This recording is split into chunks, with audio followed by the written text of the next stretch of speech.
Coucou tout le monde, j'espère que vous allez tous bien, que vous avez passé une superbe journée. Moi ça va super. Comme d'habitude, nous allons regarder les énergies de la semaine et voir plus. On va regarder ce que les cartes veulent bien nous dire. Merci beaucoup aux nouveaux abonnés. N'oubliez pas d'activer la petite cloche à côté abonné pour être notifié lors de mes futures publications. Et merci beaucoup à tous ceux qui sont toujours là et qui me soutiennent. Je vous dis merci beaucoup. Et tous ceux qui passent par là, n'oubliez pas de vous abonner. C'est complètement gratuit. Et merci beaucoup à tous ceux qui ont bien voulu jouer le jeu des prénoms. Je vais continuer avec, je pense qu'il en reste 3 ou 4. Je vais continuer. Bon, on va regarder ce que les énergies de la semaine veulent bien nous dire. Ah oui. Déjà, nous avons ici une femme. Soit vous la consultante, soit vous le consultant. Il y a des personnes ici qui ont envie de s'élever, qui ont envie de passer à autre chose. Des femmes ou des hommes qui ont envie de passer à autre chose, mais actuellement sont bloqués. Bloqués par des situations de la vie, bloqués par des questionnements financiers, bloqués par du matériel ou manque de fluidité dans ce qu'elles ont envie de mettre en place. Donc, il y a un manque de fluidité. Ça peut être manque d'action aussi, parce que l'argent, n'oublions pas que l'argent, c'est l'échange ici. Donc, il y a des personnes ici qui sont justement, qui ont cette grosse envie de passer à autre chose, d'évoluer, mais qui ont du mal tout simplement à se lancer ou qui ont du mal à mettre de l'avant ce qu'elles savent faire, leurs connaissances. Mais on veut vous faire comprendre ici que vous avez les capacités, les moyens de mettre les choses en place. On vous demande juste de regarder bien avec sagesse et avec intelligence pour pouvoir mettre ces choses en place. Vous avez des capacités pour, vous pouvez vous mettre en action. Il est temps de mettre en action et de mettre en mouvement ce que vous avez envie de créer ici. Donc, cherchez une sorte de négociation avec vous-même. Mettez en pratique ce que vous avez envie de faire. Mettez en lumière qui vous êtes. N'osez pas dire, n'osez pas le crier à qui veut l'entendre, qui vous êtes. Donc, arrêtez de vous cacher ici dans l'ombre des autres. On vous demande de vous mettre ici en lumière, de mettre en avant vos compétences ici. Vous avez les solutions en main. On vous demande par exemple ici, qu'est-ce qui te plaît quand tu te lèves le matin? Qu'est-ce qui te passionne? Qu'est-ce qui te brûle littéralement de l'intérieur? Qu'est-ce qui te consume de passion, d'amour que lorsque tu fais, tu ne vois pas le temps passer? Et en plus, des choses vont bien marcher. Tout ce qui se... L'ennemi premier ici, c'est d'abord toi. Même s'il y en a à l'extérieur, c'est d'abord toi parce que tu te laisses facilement influencer. Mais on veut te faire comprendre ici qu'il y a le bonheur qui arrive. Il y aura le bonheur, tu vas être reconnu dans ce que tu vas mettre en place. Tu vas être reconnu dans le travail qui va être mis en place ici par tes propres moyens. Donc, on veut te faire comprendre ici que tu as la capacité, les moyens de mettre ces choses en place. Si tu as envie de créer un business, on te dit c'est le moment de le créer. Si tu as envie de te lancer dans un commerce, on te dit c'est le moment justement. Donc, plus tes mouvements suivent tes actes, plus tes actes suivent tes pensées. Donc maintenant on te dit bon, c'est bon, tu as assez réfléchi, tu as assez cogité, tu as assez réorganisé et déconstruit, réorganisé dans ta tête. Maintenant il est temps de passer à l'action. C'est ce que l'on veut clairement te faire comprendre ici. Et si vous avez des difficultés concernant un business qui a du mal soit du mal à démarrer, ou alors vous étiez en pleine négociation concernant un business, vous allez recevoir des nouvelles très prochainement. On va vous dire ce qu'il en est, mais on vous demande tout de même de bien regarder le contrat que l'on va vous donner. Donc de bien lire des petites clauses et des petits astérisques là qui sont souvent des petits caractères qu'on ne voit pas.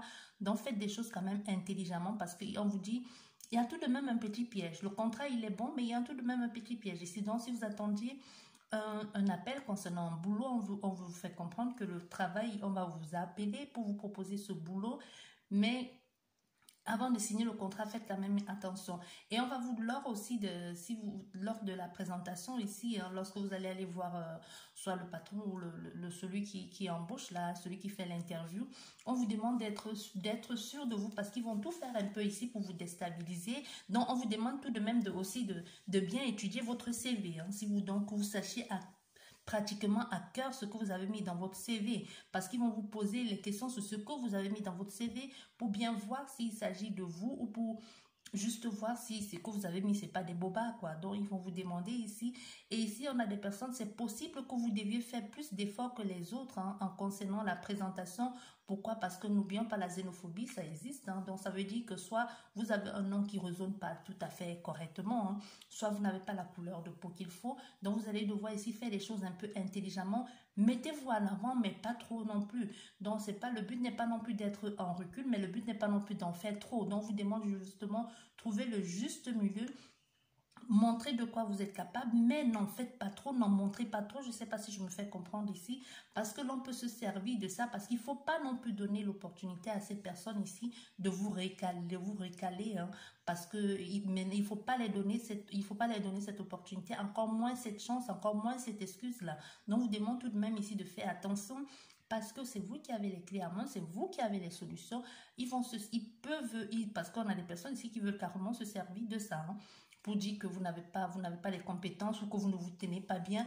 Donc, soyez bien préparés. N'allez pas comme si vous alliez à une rentrée d'école. Hein.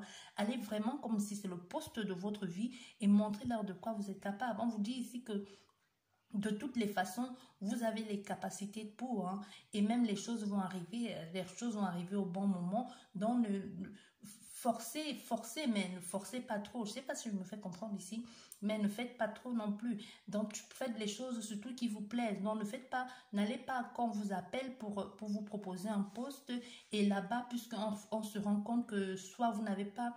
Moi, je vous dis ce que je vois ici, c'est vraiment une histoire pour ces personnes-là, c'est vraiment une histoire de xénophobie. Je pense que vous savez ce que c'est. Hein. Donc, vous avez, certes, il faut que vous soyez il faut que vous soyez le black, l'arabe, qu'on met un peu dans le groupe pour mixer tout, pour dire qu'on a aussi appelé. Donc, je vous demande quand même ici de faire très attention à comment vous allez vous tenir, comment vous allez vous comporter. On vous dit aussi, c'est possible que vous ayez, qu'on vous appelle pour ce poste-là et ensuite, pendant l'interview, que vous répondez bien, que les choses se passent super bien et que l'on vous dise plutôt... Le poste que vous convoitez, vous savez, ça a déjà été pris, mais puisque vous êtes qualifié, on veut vous mettre vous allez être sous-chef de, ou alors vous allez être assistant de cette personne. Donc, en fait, le poste pour lequel vous êtes allé, on va vous proposer mais de vous prendre, mais pas à cette place-là. On veut bien vous faire comprendre ici que vous avez les capacités d'y accéder. Votre CV, il est parfait. Si ce n'est pas cette boîte-là, ça sera une autre boîte. Mais on vous dit ici clairement... Dites-leur non, vous êtes venu pour l'autre poste. Je ne vous demande pas de refuser le boulot. Si vous êtes en attente, si vous êtes en manque et si vous espérez, vous pouvez faire ce que vous voulez. Moi, je vous dis ce que mes cartes disent. N'oubliez pas que c'est une guidance générale et ça ne parlera pas à tout le monde. Ceux qui sont concernés, ils vont se retrouver dans cette situation. Mais ce que l'on veut te faire comprendre clairement ici, c'est leur faire comprendre à ces personnes, c'est bien gentil à vous, mais pour ce pourquoi je suis venue, ce pourquoi vous m'avez fait venir et que vous m'avez invité, ce n'est pas pour ce poste-là. Dans le poste pour lequel je suis venue, que je pourvois, ce n'est pas ça. Et c'est celui-là qui m'intéresse. Donc, on vous dit aussi même... Faites-vous respecter un peu. Hein. Donc, osez dire les choses. Ne dites pas seulement oui, parce que ça fait aussi partie du casting, ça fait aussi partie du test. Donc, ne vous laissez pas déstabiliser ici, parce que vous avez toutes les capacités en main. N'oubliez pas que le bleu, ça veut dire vous avez les clés. Et vous avez les clés 2 fois. Donc, la solution ne dépend que de vous. Dites des choses avec passion et détermination. Donc, soyez sûr de vous. Mais n'en faites pas trop, parce qu'avec la passion ici, c'est quelque chose de bon, mais ça peut aussi déborder très vite dans la colère et dans l'agressivité. Hein. Dans la passion, c'est vraiment quelque chose, il faut trouver le juste milieu. Voici ce que l'on vous dit pour les énergies de la semaine et voir encore plus. Donc, n'oubliez pas de liker, de vous abonner, c'est complètement gratuit. Je vous dis merci beaucoup et à la prochaine. Au revoir.